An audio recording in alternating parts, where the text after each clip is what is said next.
What's up, everybody? Welcome back to another video. So real quick, an update for you guys. So starting today's Friday. Well, actually this is Thursday when I'm recording this, but it will be on Friday coming out. I will be out of town starting afternoon for the next 3 days. I'm going to be scheduling a couple of video drops, maybe 2 videos a day. I'm going to try to pre-record them at nighttime.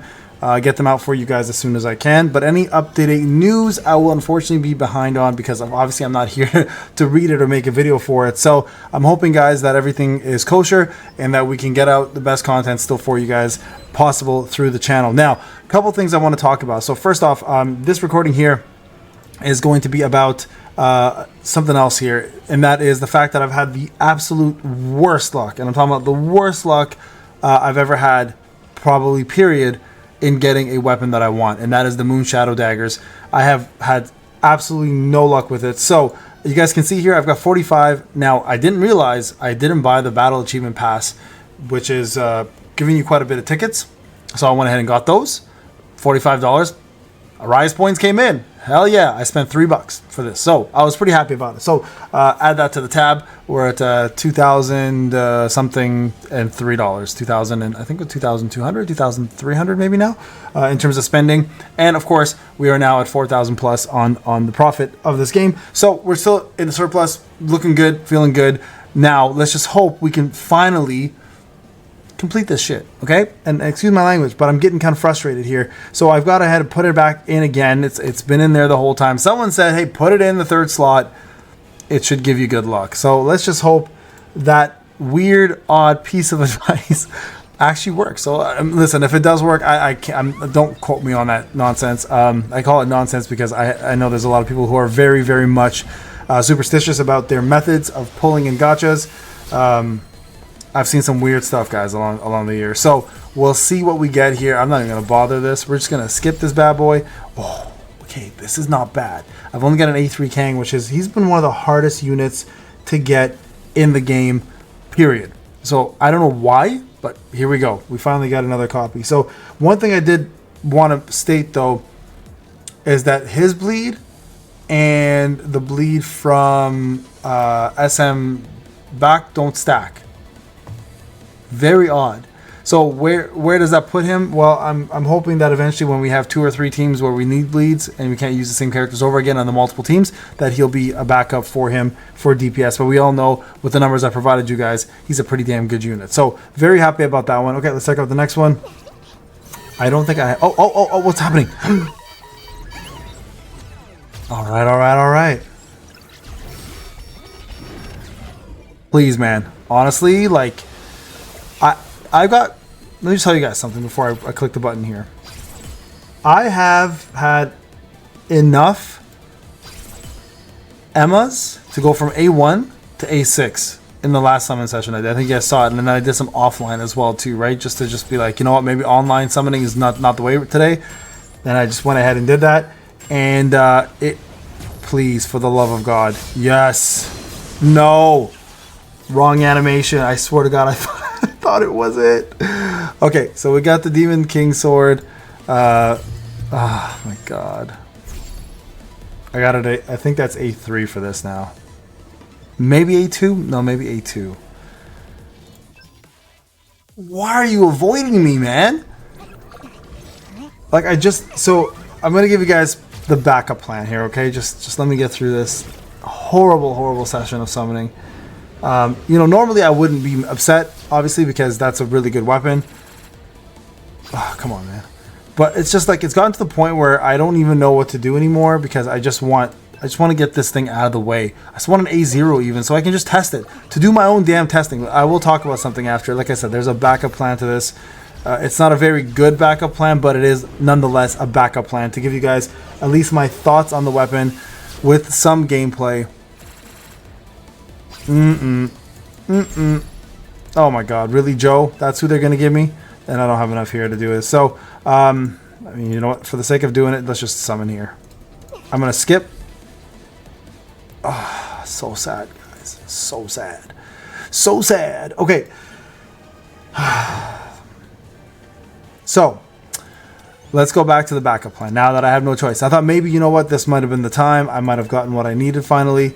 It is definitely not the time. So first off, how am I going to give you guys a review on this? So I will let you guys know right now, I've been in talks with Nato, who has been gracious enough to DM me. We had a little chat about everything that's been going on with this game. It was very, very productive. I will let you guys know this right now. She's actually a very intelligent player. I know a lot of people see her as a big-time whale, and you know what? She is. That's fine. But you have to understand with whales, they are also the ones who do most of the testing for endgame stuff and let you guys know what products and what weapons are going to be the best for you from a long-term perspective. So I have a lot of respect for her. We didn't get down to any personal things because that's her business and I have my own business. But anything from a surface level in this game, we talked about quite a bit. So she was gracious enough to create a video, and she had told me ahead of time that she would put the video together for the Moon Shadow Dagger.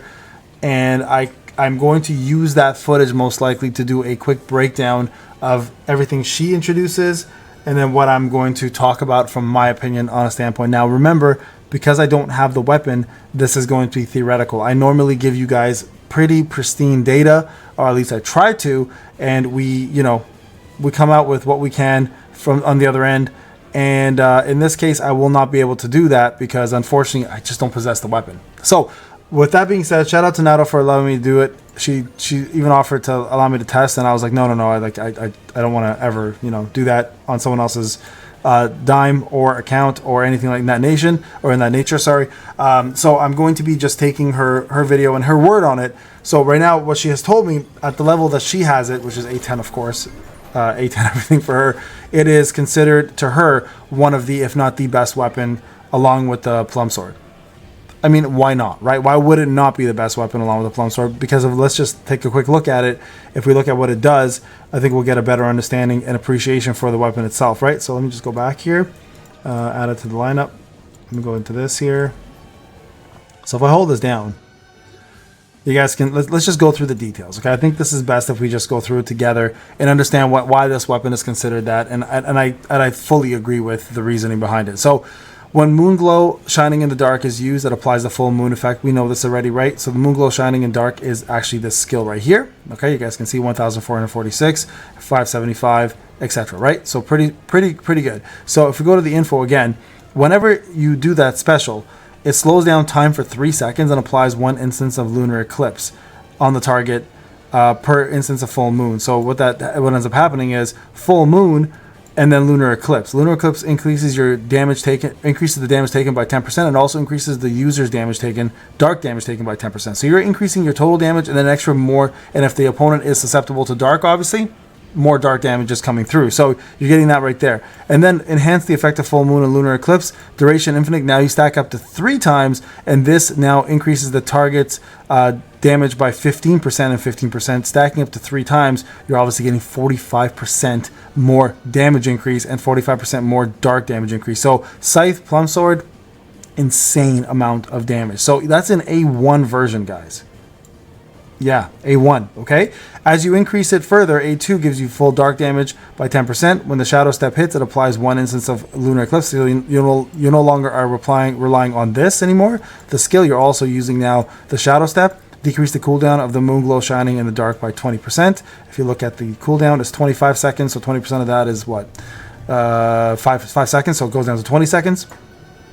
And then the user damage increases by 15% while the time slowing effect is active. So overall, guys, insane support weapon.